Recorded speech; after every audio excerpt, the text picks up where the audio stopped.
Shalom semuanya, puji Tuhan kita di hari yang ke berapa? Keempat ya. Ini keempat mulai Kamis, Jumat, Sabtu, Minggu, Senin ya. Sampai 19 saya berharap Bapak Ibu Saudara bisa bertahan ya, bisa tetap masuk dalam hadirat Tuhan, bebaskan. Karena saya percaya apa yang dilakukan oleh Bapa, oleh Allah itu, karakter Allah itu ketika kita menyembah, Allah melakukan pertempuran. Ada peperangan-peperangan rohani di mana malaikat Tuhan itu yang berperang, ya. Dan itu ketika umat Tuhan menyembah, itu di lembah pujian namanya, ya. Di sana Yosafat ya yang memimpin dan hanya bagian kita hanya memuji menyembah. Percayalah Bapak Ibu Saudara, masuk dalam penyembahan Tuhan bekerja. Kita buka Yohanes 4 lebih dahulu. Saya lanjutkan satu hal yang kemarin sedang kita bahas, yaitu tentang bagaimana Tuhan ingin supaya saudara mengalami kepenuhan roh. Ya, mengerti Pentakosta itu Bapak Ibu Saudara, dari hati saudara mengalir aliran air kehidupan yang memberikan dampak. Yohanes 4 ada satu pernyataan Tuhan yang saya senang, ayat 13.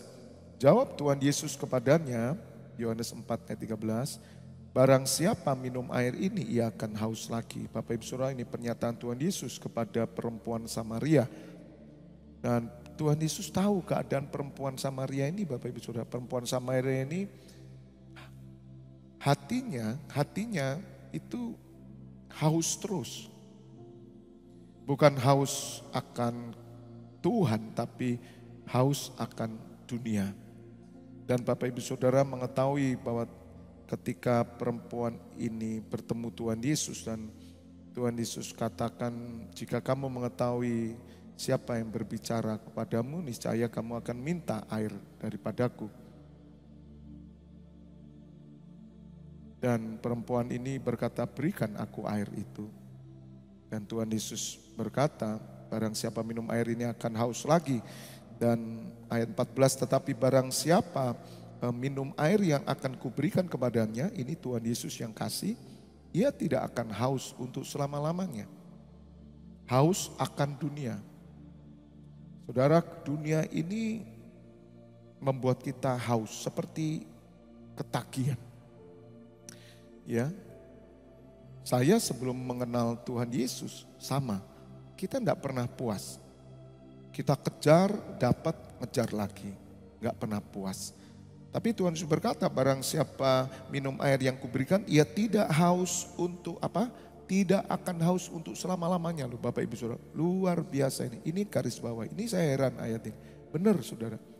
Tidak akan haus untuk selama-lamanya. Haus itu artinya kita ini dikuasai oleh keinginan kita yang tidak tercapai. Tercapai pun kita tetap mengejar, dan itu bahayanya dunia. Ya, dunia itu sepertinya menawarkan sesuatu tapi dia mengikat kita. Ya, dan itu akan menjerat kita. Sebaliknya air yang akan kuberikan kepadanya akan menjadi apa saudara? Mata air dalam dirinya. Ini loh luar biasa Tuhan Yesus. Ketika saudara percaya kepada Tuhan Yesus, maka ada sumber air di dalam diri saudara. Mata air di dalam dirinya yang terus menerus memancar sampai kepada hidup yang kekal. Bagaimana kita haus, sedangkan di dalam diri kita air keluar terus. Bahkan memancarnya sampai kepada hidup kekal. Jadi sumber air di dalam hati kita nyambung dengan air kehidupan yang di surga. Kita lihat di surat Wahyu. Ini luar biasa. Maka itu di bumi seperti di surga. Bagi orang yang percaya. Saudara tidak akan haus. Tidak akan. Ya, kita lihat dulu di surat Wahyu. Air kehidupan kalau bisa dibantu. Di Wahyu 22 ya. Bapak Ibu Saudara, memancar sampai hidup kekal. Dahsyat loh. Lalu yang menunjukkan kepadaku sungai air apa? Kehidupan. Maka itu ketika Tuhan Yesus bertemu dengan orang-orang miskin yang Tuhan Yesus layani, Tuhan Yesus berkata, berbahagialah orang yang miskin di hadapan Tuhan. Di dalam surat, saya tunjukkan sebentar ya, nggak usah dibuka, saya buka aja di surat Matius 5, di sana adalah ucapan bahagia. Berbahagialah orang yang miskin di hadapan Allah, karena merekalah yang empunya kerajaan surga. Orang yang miskin ya di hadapan Allah itu, orang-orang yang miskin ini kan sebetulnya orang yang apa ya, merindukan. Ya dia memang gak punya apa-apa. Tidak memiliki sesuatu karena memang miskin. Dan Tuhan Yesus datang kepada mereka menjanjikan sesuatu yang membuat mereka tidak miskin. Karena mereka mempunyai empunya kerajaan surga. Sebetulnya aneh juga. Ini berbagai orang yang miskin di hadapan Allah. Mereka lah yang empunya kerajaan surga. Kalau memang dalam King James Version-nya dikatakan blessed are the poor in spirit. Itu kan miskin rohani. Kalau miskin rohani sebetulnya sesuatu yang tidak positif ya. Kita nggak boleh miskin rohani tapi kaya rohani. Tapi ini sesungguhnya menurut saya Tuhan Yesus berkata kepada orang miskin, di depannya memang orang miskin. Orang miskin itu yang nggak punya apa-apa sama sekali, nggak punya pengharapan. Tapi Tuhan memberikan pengharapan, kamu punya kerajaan surga. Asal kamu miskin di hadapan Allah. Artinya meskipun kondisinya miskin, tetapi mereka senantiasa merindukan sesuatu di hadapan Tuhan. Bahkan dikatakan ayat 5, berbahagialah orang yang lemah lembut. Ayat 6, berbahagialah orang yang lapar dan haus akan kebenaran karena mereka akan dipuaskan. Bahkan di ayat 8, berbahagialah orang yang suci hatinya karena mereka akan melihat Allah. Semua bersumber ada di hati. Maka itu kemarin sore kan saya katakan Bapak Ibu Saudara bahwa air kehidupan tidak akan memancar dari pikiran saudara, tapi memancar dari hati saudara. Makanya sepandai-pandainya orang mengerti ilmu apapun, termasuk ilmu teologi, kalau dia nggak buka hati, maka hatinya tidak akan memancarkan air kehidupan. Karena yang membelenggu hatinya itu pikirannya.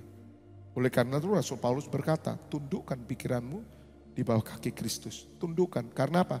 Benteng-benteng ini. Ya, ada benteng-benteng dalam pikiran yang membuat hati kita tidak lebar. Itu terjadi di dalam semua gereja, bahaya. Makanya kita bisa mengolok-olok gereja lain, kita bisa menghina, bisa melakukan ini. Itu karena sempit sekali. Pikirannya memang gede, tapi hatinya sempit. Gak bisa sudah. Nah mari kita belajar pada 10 hari ke depan ini, Tuhan sedang merestorasi hati kita. Supaya dari hati kita ini muncul sumber air yang tidak pernah berhenti. Dan itu terhubung dengan air kehidupan yang di surga.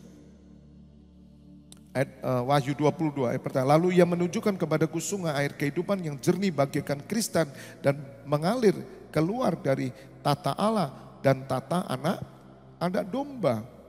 Di tengah-tengah jalan itu, yaitu di seberang menyeberang sungai itu ada pohon-pohon kehidupan yang berbuah 12 kali, tiap-tiap bulan sekali, dan daun pohon-pohon itu dipakai untuk menyembuhkan bangsa-bangsa. Ini nanti terjadi Bapak Ibu Saudara. Nah kita sekarang ini yang benar-benar percaya Tuhan Yesus, kita akan mengalami sungai kehidupan itu mengalir. Jadi sumbernya terhubung di surga.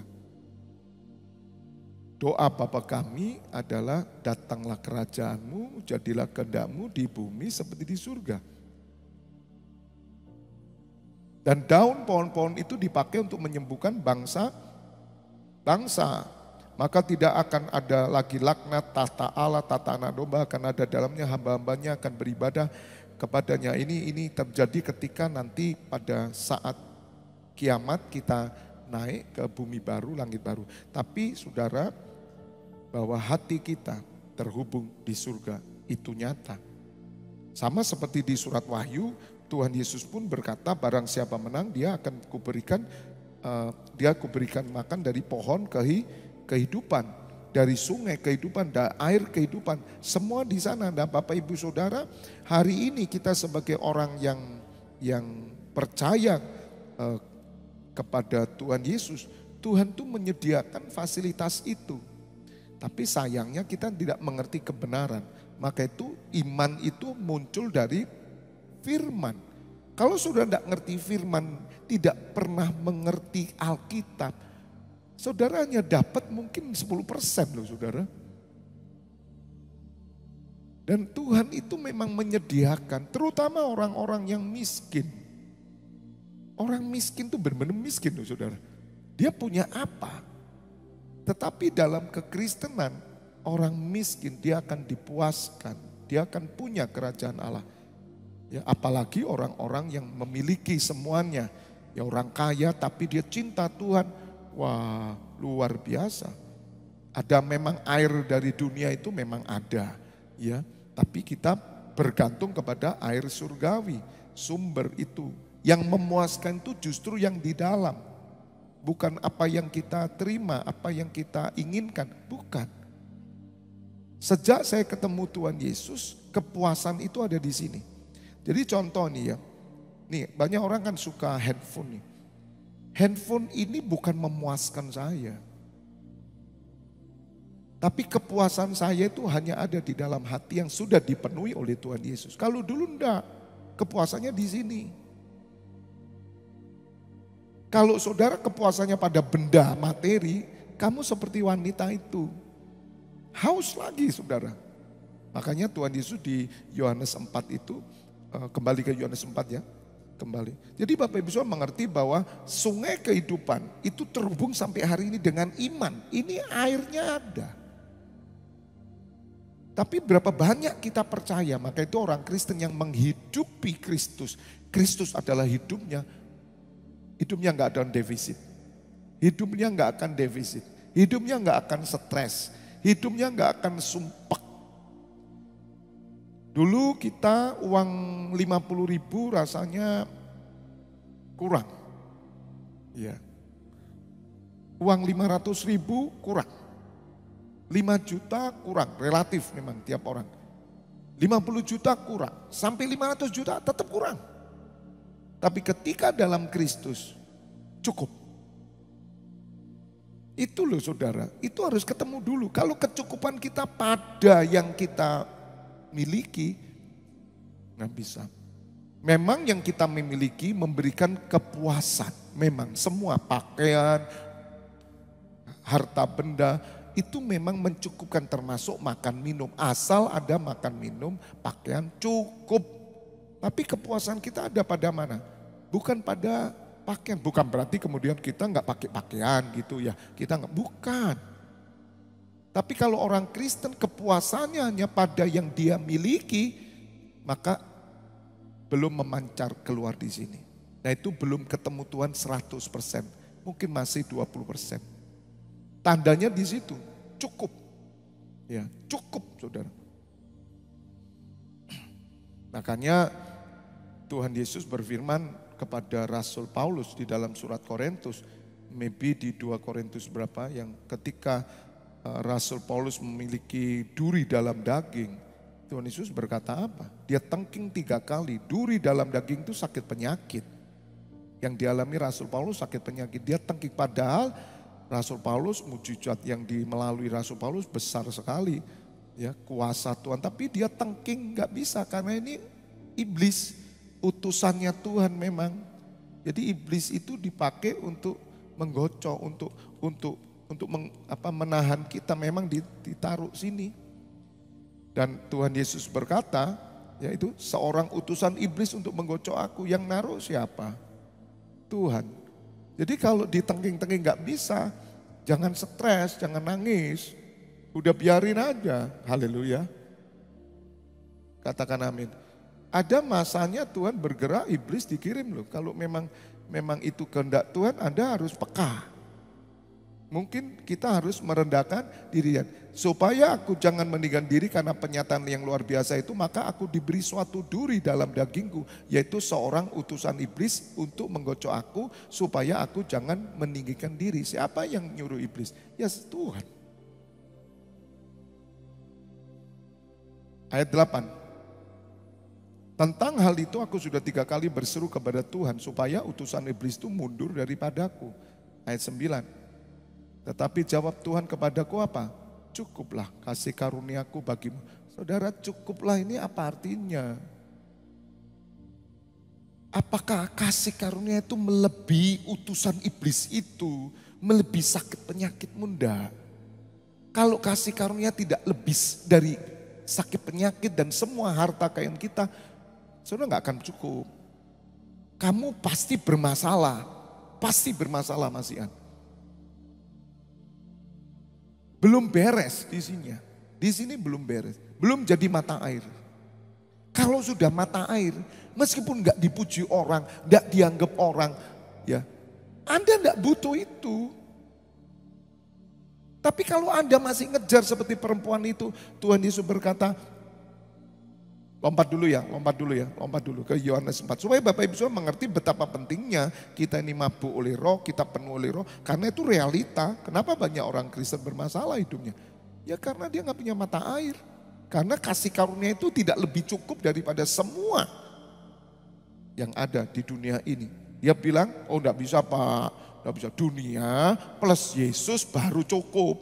Loh gimana? Jangan Yesus terus Pak, kecut. Orang itu butuh makan Pak. Gitu. Loh, ya ngertilah. Tapi Tuhan Yesus itu cukup.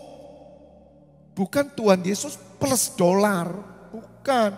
Tuhan Yesus plus rumah, plus mobil. Ake tunggali rek. Haleluya. Ya, bukan begitu. Tuhan Yesus itu udah cukup total. Berkat itu ya Tuhan Yesus itu. Diberkati tidak diberkati sudah diberkati. Ya. Makanya Yohanes 4 setelah Tuhan Yesus berkata, sebaliknya air yang akan kuberikan kepadanya akan menjadi mata air dalam dirinya yang terus menerus memancar sampai kehidupan kepada hidup yang kekal. Ini terus ini loh pelayan, ini pelayan ini. Ini pelayanan itu ini. Harusnya kriteria pelayanan itu ini. Ini kriteria pelayanan. Ya, nanti kita lihat di Kisah Rasul 6 kalau enggak percaya. Kriteria pelayanan itu ini. Percuma saudara kalau enggak punya air memancar.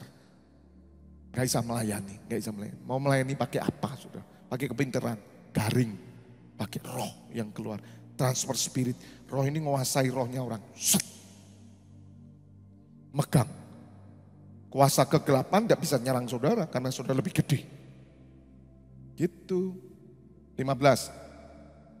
Tuhan Yesus berkata, kata perempuan itu kepada Tuhan, berikanlah aku air itu supaya aku tidak haus dan tidak usah datang lagi ke sini untuk menimba air. Ya. Nah, pikirannya kan masih tidak ngerti. Pikirnya sudah usah nimba air, harus minta air. Nah, Tuhan Yesus berkata apa? Kata Tuhan Yesus kepadanya, pergilah panggillah suamimu dan datang ke sini. Hebat ya Tuhan itu. Panggil suamimu. Kata perempuan itu apa? Aku tidak mempunyai suami. Aku enggak punya suami. Kata Tuhan Yesus kepadanya, tepat katamu bahwa engkau tidak mempunyai suami. Orang kawin saudara. Tapi 18-nya lihat. Sebab engkau sudah mempunyai 5 suami. Saudara, Tuhan tahu ini orang tidak pernah puas ini. 5 suaminya. Ada di sini yang 5 suami? Istri 5? Kelima maksudnya. Ada kesaksian belum bertobat 11.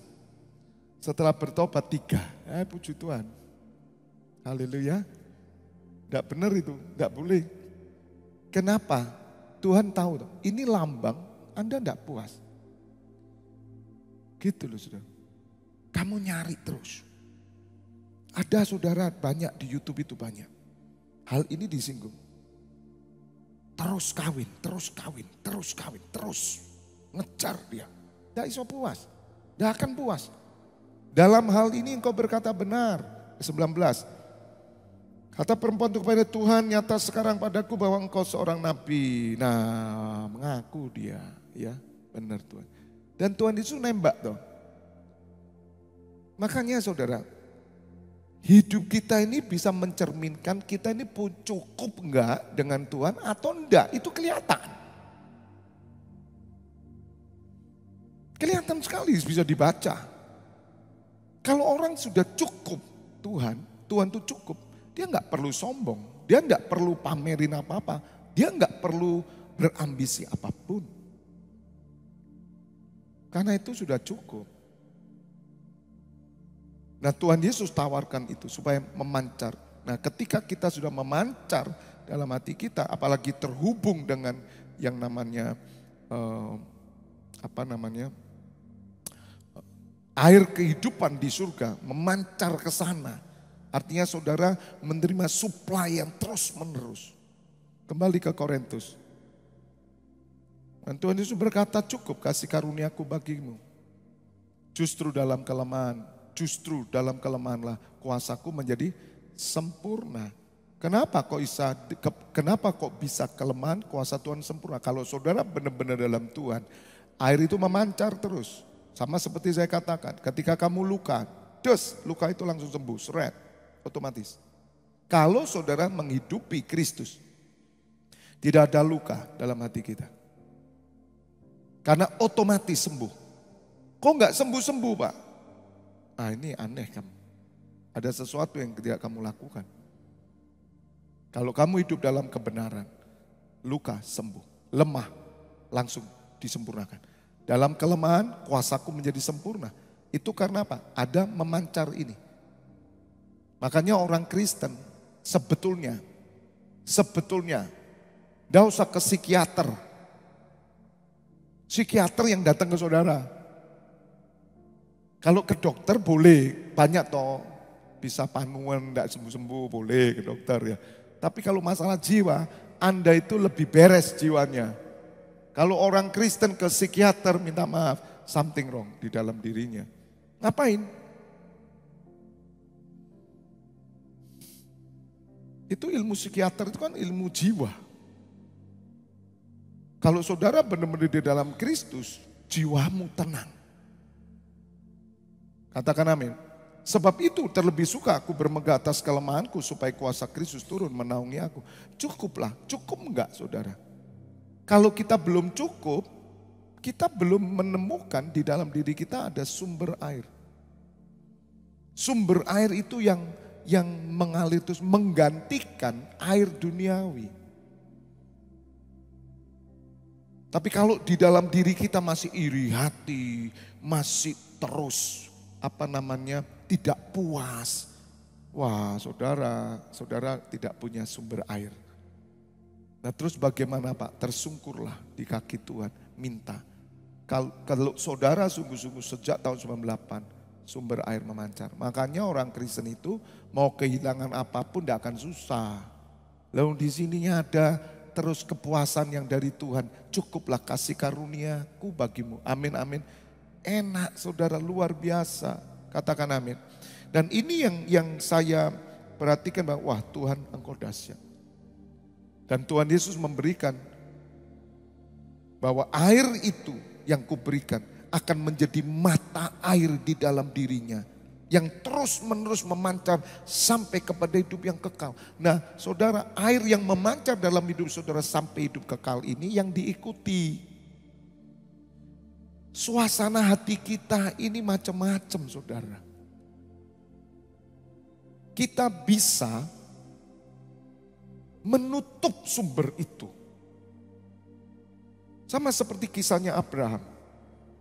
Abraham gali keluar sumber. Kemudian ditutup lagi sama orang Filistin. Dia bilang ambil aja gak apa-apa. Dia gali keluar lagi, ditutup lagi. Saudara kita bisa kalau kita tidak menjaga hati kita dengan segala kewaspadaan. Kita bisa kehilangan itu yang namanya sumber air karena kita tutup. Nah saudara kalau mau memancar sampai kehidupan kekal, ini jangan ditutup. Saudara bisa merasakan yang namanya air kehidupan itu mengalir. Gimana Pak bisa merasakan? Penyembahan. Orang yang biasa menyembah, orang yang mengerang dekat Tuhan, dia tahu air itu. Katakan amin. Karena Tuhan Yesus berkata, barang siapa percaya kepadaku, dari dalam hatinya mengalir aliran air hidup. Mungkin bagi banyak orang ya Bapak Ibu Saudara, tidak biasa penyembahan. Tapi harusnya kita melatih. Karena air itu akan memancar sebagaimana kemarin saya katakan di dalam surat Efesus, di mana di Efesus 5 di sana dikatakan oleh Rasul Paulus, janganlah kamu mabuk oleh anggur, tetapi kamu harus penuh dengan apa? Dengan roh. Penuh dengan roh itu artinya kita mabuk oleh roh. Saudara, orang yang mabuk oleh roh maka akan mengalir dalam hatinya, yaitu ada yang namanya ayat 18, ayat 19. Dan berkatalah seorang kepada yang lain mazmur, kidung, pujian dan nyanyian rohani. Saudara, mazmur, kidung, pujian, nyanyian rohani. Kalau kamu mau mengerti yang namanya air, kamu mesti masuk dalam pujian penyembahan. Itu dok. Orang Kristen mau pinter apa teologi sebesar apapun ya, hebatnya sampai gelarnya profesor, dia tidak pernah masuk pujian penyembahan, kering. Mau dia tingkatnya kalibernya ketua sinode lah, mau dia siapapun pendeta, mau pendetaannya mau 50 tahun, 70 tahun, kering. Tuhan Yesus pribadi yang suka memuji menyembah. Kalau saudara ngelihat maaf pendeta ada pujian penyembahan duduk diam begini, waduh kering, kasihan dia. Itu maaf ya, dia hidup hanya dengan jabatan saja. Ya, biasanya orang-orang kayak gini ini, maaf pendeta-pendeta gini, enggak connect. Hidupnya enggak akan sama dengan yang dia khotbahkan, enggak akan sama. Enggak akan sama. Di tengah keluarga pasti enggak jadi berkat. Tapi pendeta yang waktu pujian penyembahan, dia nyanyi, dia angkat tangan, hidupnya mesti jadi berkat. Wis itu enggak bisa dibohongi, saudara. Orang yang suka memuji menyembah Tuhan hidupnya jadi berkat. Katakan amin. Tepuk tangan buat Tuhan. Tepuk tangan. Anda jangan kecilkan pujian penyembahan. Anda jangan, karena Anda disitulah kita tahu air. Ya, seperti Ibu Dora Kancil itu yang ciptakan lagu kasih dari surga mengalir di hati, itu Bu Dora Kancil, itu pendoa syafaat. Menyiptakan. Pertobatnya Pak Agus kena lagu itu.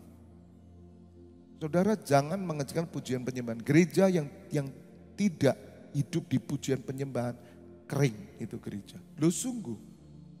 Makanya kalau saudara mau ngerasakan benar air mengalir, masuklah dalam puji sembah.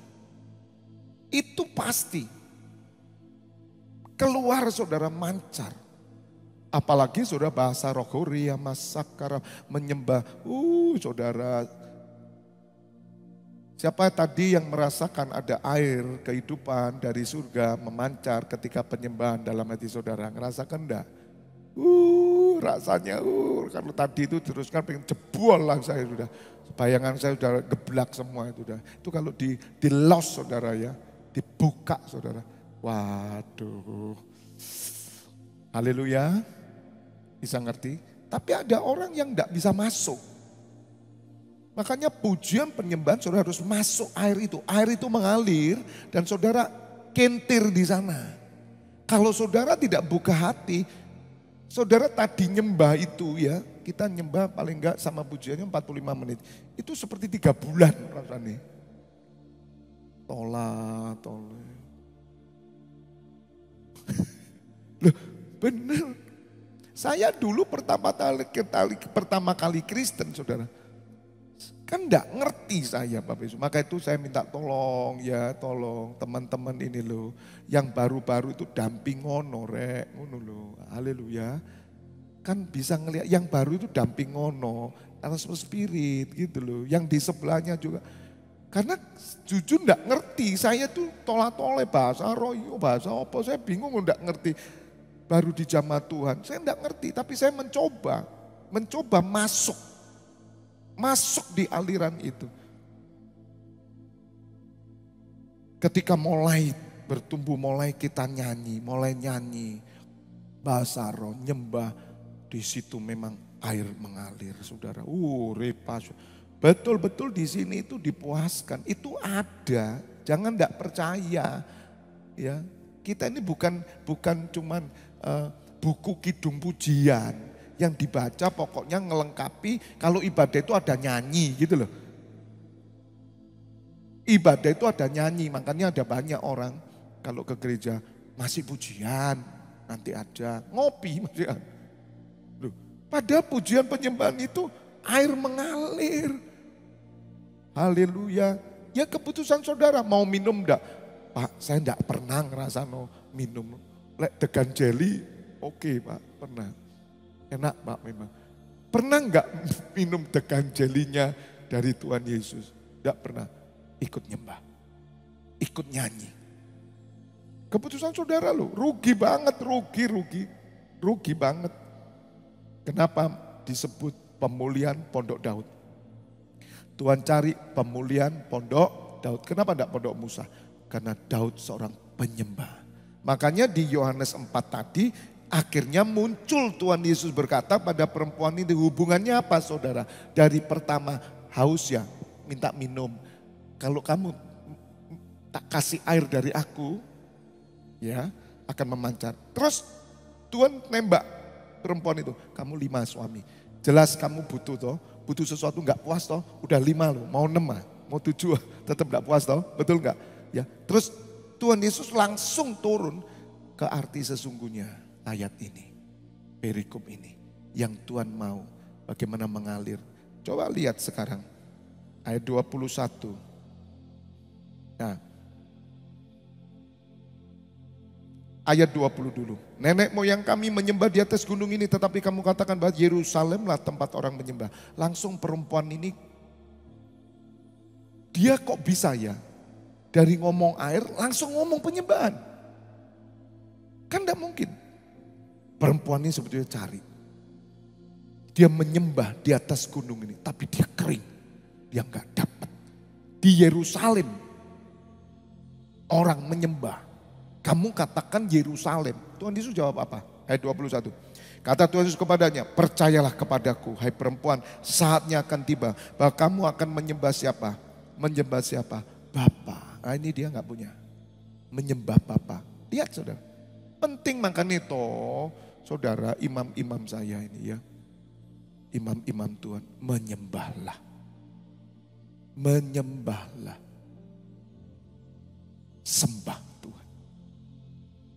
Bersyukur loh saudara ada di gereja yang mengangkat penyembahan.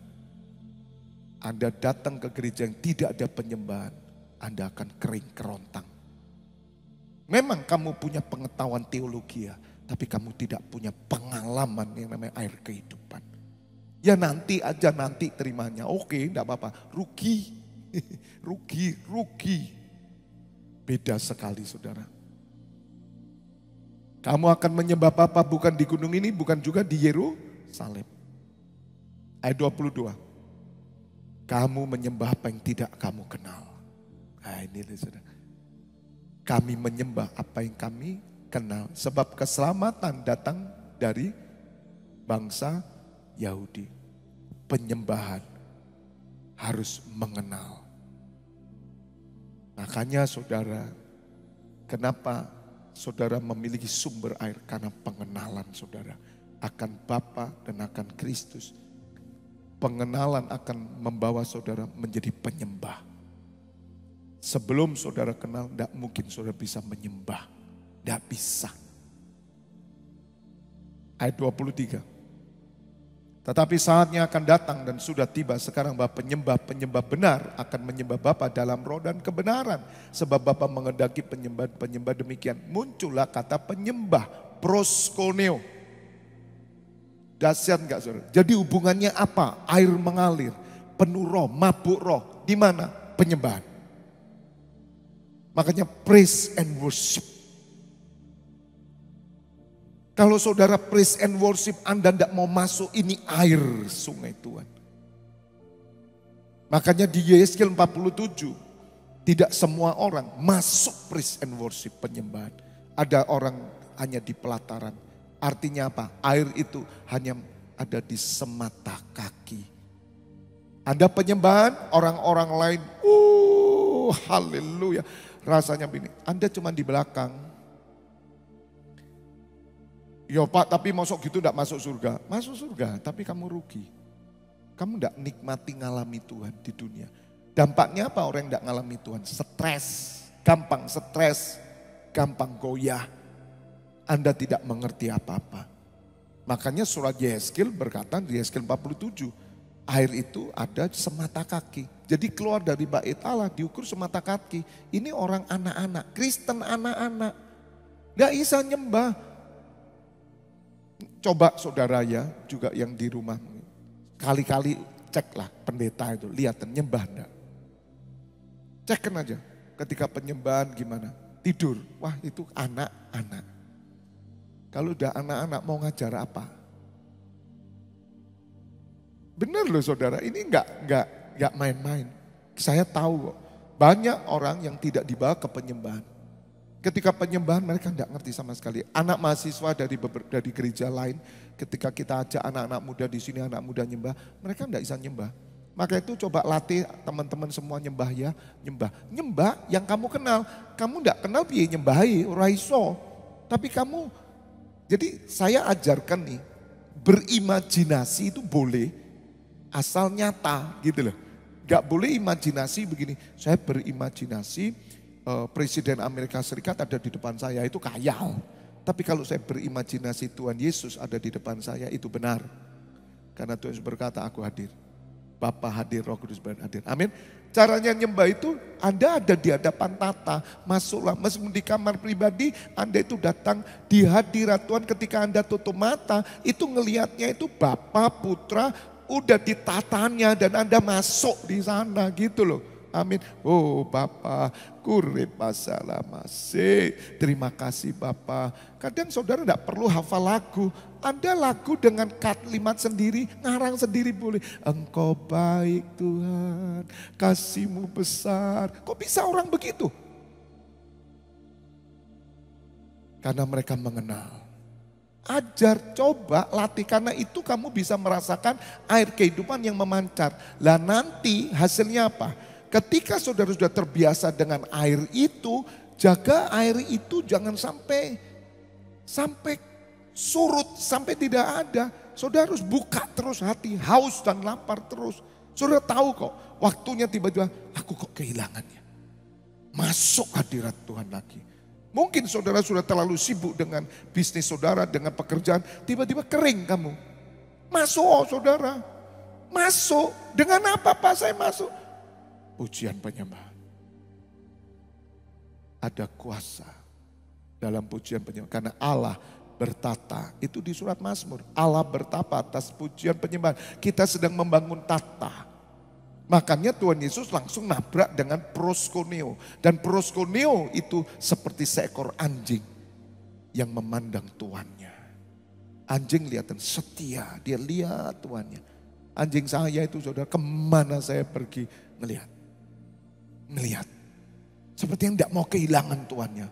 Duh, aneh saudara. Saya bilang kamu tuh ngelihat toh. Mamanya kalau saya ngomongin mamanya. Ini kalau saya manggil anak saya kan Koko. Lihat mamanya Koko aja loh. Kok ngelihat Yaku terus. Kan sama toh kita sama-sama kok. Enggak loh saudara. Satu, anjing itu satu tuan. Enggak ada dua tuan. Kero saudara. Kita berapa tuan? Ngerti saudara. Setia, proskuneo. Hachiko itu loh. Nonton Hachiko kalau nggak tahu anjing. Hachiko apa? Cari di YouTube Hachiko. Nonton paling 1 jam gitu. Lihat. Kalau nggak nangis berarti saudara perlu ke psikiater. Wis ngono ae lah. Mesti nangis saudara. Kesetiaannya. Bayangin ya. Tuannya pergi kerja mati. Anjingnya itu nunggu di stasiun nggak pulang-pulang. Sampai dibuatkan patung. Nggak pulang loh saudara. Dia kan tidak mengerti kalau tuannya mati, tapi dia tunggu karena tiap hari nganter tuannya ke stasiun. Tapi Tuhan kok nggak datang-datang, dia nggak mau pulang, dia tunggu. Aduh saudara hancur, dikasih makan nggak mau. Saudara anjing nggak mau. Om saya itu punya anjing juara saudara, juara terus. Itu modelnya model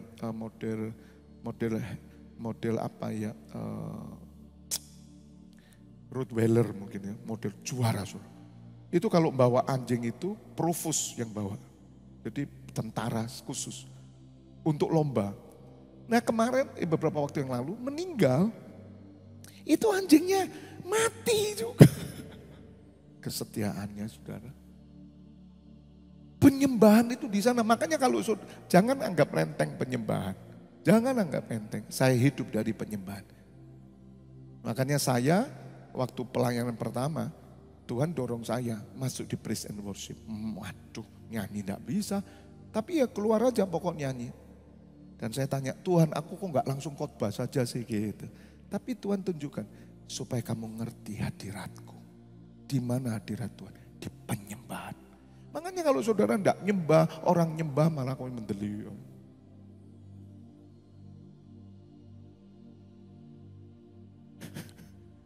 Gak bisa. Penyembah yang benar, dengar. Bukan asal nyembah.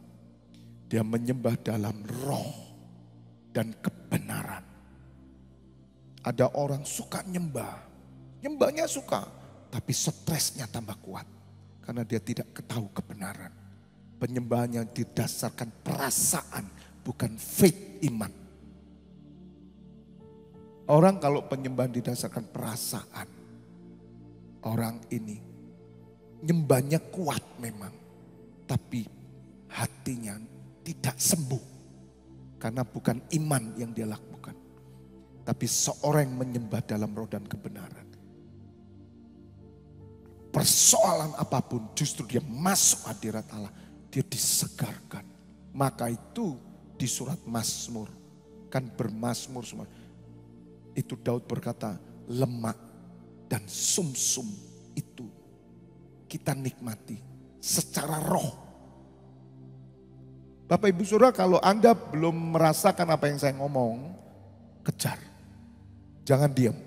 Karena itu fasilitas yang Tuhan Yesus berikan. Supaya apa? Supaya saudara tidak sampai dikoyakan. Karena itu cara Tuhan membawa saudara untuk hidup dalam perkenanannya. Katakan amin. God bless you all. Kita berdoa. Ore pasakaraparapasik. Korapasim kirapasekaраparapasandara. Sembah Tuhan saudara, sembah. Kiarapasikaramarapalaraparapase. Oh haleluya, haleluya, haleluya. Kiranya Roh Kudus memenuhi hati kami. Hanya dalam pujian penyembahan. Di situ aliran air kehidupan mengalir. Mengalir bawa kami menjadi pemuji penyembah-Mu Bapa.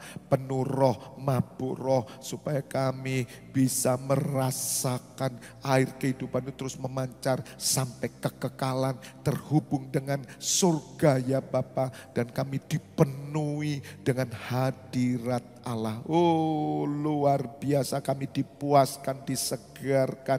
Dan kami kuat menghadapi segala sesuatu di dunia. Bahkan kami lebih dari pemenang. Dan iman kami yang mengalahkan dunia ini. Korepasandarapa. Kami pulang membawa berkat-Mu. Besok kami akan datang tempat ini. Bapa, besok kami akan mau minum air-Mu lebih dahsyat. Kami akan berenang-renang. Bukan semata kaki Tuhan, tapi sampai tenggelam. Kami tidak puas kalau cuma sepinggang. Kami mau penuh full of the Spirit, air kehidupan mengalir. Terpuji nama-Mu, saat ini Bapak Ibu Saudara pulanglah, terimalah berkat kehidupan, air kehidupan turun atas-Mu dalam nama Bapa, Putra dan Roh Kudus. Yang sudah terima bersama katakan, amin. Besok